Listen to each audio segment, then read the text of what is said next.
আর এবার নজর রাখবো যে খবরের দিকে। হোটেলের আড়ালে দেহ ব্যবসার ফাঁদ জবলপুরে গ্রেপ্তার করা হয়েছে ইতিমধ্যে। এই ঘটনার প্রেক্ষিতে বিজেপি নেতাকে অসমের যুবতীর এই অভিযোগে গ্রেপ্তার করা হয়েছে বলে জানা যাচ্ছে। আপনাদের জানিয়ে রাখি, আপনাদের সামনে তুলে ধরছি সেই ছবি।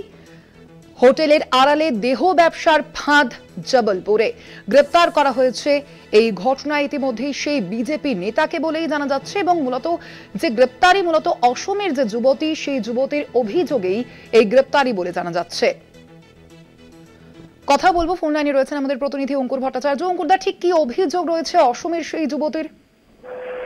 দেখো, এই অসমের ওই যুবতীকে ম্যানেজার করা হবে এই প্রতিশ্রুতি দিয়ে তাকে অসম থেকে ডেকে নিয়ে আসা হয়েছিল। মধ্যপ্রদেশের জব্বলপুরে তাকে ডেকে নিয়ে আসে বিজেপির এই প্রাক্তন মন্ডল প্রেসিডেন্ট, এবং সেই মন্ডল প্রেসিডেন্ট অতুল চৌরাসিয়া তাকে ম্যানেজার হিসেবে ওই হোটেলে আনার পর প্রথমে তাকে ধর্ষণ করে এবং তারপর বিভিন্ন ওই হোটেলে আসা অতিথিদের কাছে তাকে পাঠিয়ে দেয়।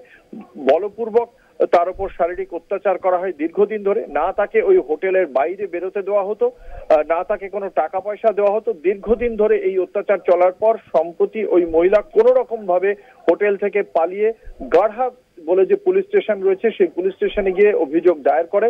তারপরেই এই ঘটনায় শীতল দুবে এবং অতুল চৌরাসিয়া, যে অতুল চৌরাসিয়া একজন প্রাক্তন বিজেপির মন্ডল সভাপতি, তাকে পুলিশ গ্রেপ্তার করেছে এবং পুলিশ মোট 3 জনকে ওই হোটেল থেকে গ্রেপ্তার করে। কিন্তু বিষয়টা হচ্ছে গিয়ে, বিজেপির একজন মন্ডল সভাপতি এতদিন ধরে এই কাজ চালিয়ে যাচ্ছিল, যে কথা পুলিশও বলছে যে অসম এবং মেঘালয় থেকে বেশ কয়েকজন মহিলাকে ঠিক এভাবেই ভুয়ো প্রতিশ্রুতি দিয়ে এই হোটেলে কাজের সুযোগ আছে এই কথা জানিয়ে তুলে নিয়ে এসে তাদের সম্পূর্ণভাবে দেহ ব্যবসায় নামিয়ে দেওয়া হতো। জোর করেই এই কাজ করাতো এই অতুল চৌরাসিয়া, অথচ পুলিশ প্রশাসন কিচ্ছু জানতো না।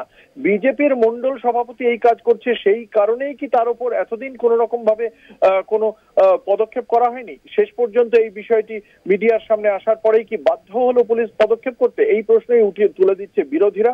তার কারণ এই অতুল চৌরাসিয়া এতদিন ধরে এই সেক্স র্যাকেট চালিয়ে যাচ্ছে সেখানে, তারপরেও তার বিরুদ্ধে কেন পদক্ষেপ করা হয়নি? শুধু কি তার পদমর্যাদার জন্য শাসক দলের মন্ডল সভাপতি ছিল বলেই সেই প্রশ্ন উঠছে। স্বর্ণালী, একেবারে ধন্যবাদ তোমায়। আমরা কথা বলছিলাম, আমাদের সঙ্গে ফোন লাইনে ছিলেন প্রতিনিধি অঙ্কুর ভট্টাচার্য।